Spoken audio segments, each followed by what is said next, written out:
Barnaby's Song. In a valley where the sun always seemed to linger, lived a donkey named Barnaby. Barnaby was a very happy donkey, but he had one small wish.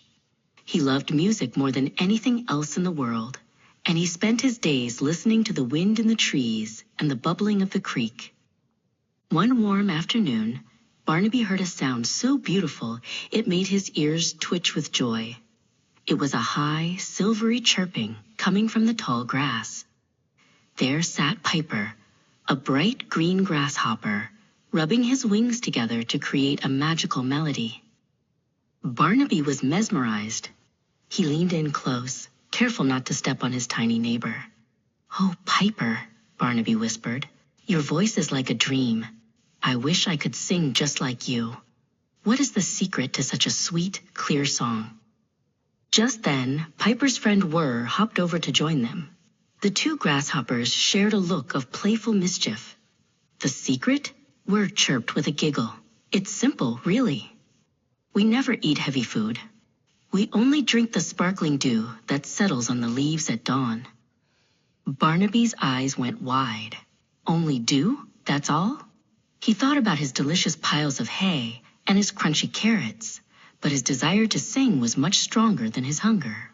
From that moment on, Barnaby decided he would not eat a single blade of grass.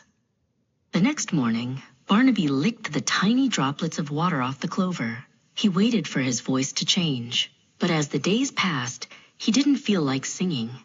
He felt tired, and his tummy made very loud, grumbling noises that were not musical at all.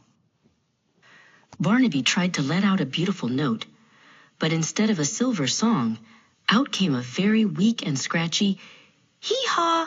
He felt quite dizzy. Piper hopped by and noticed that his friend was looking very pale and sad. "Barnaby, what is wrong?" Piper asked. The donkey sighed.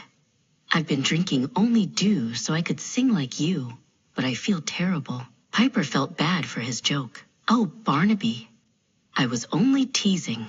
We are built for dew, but you are built for clover and hay." Barnaby realized that he had been trying to be something he wasn't.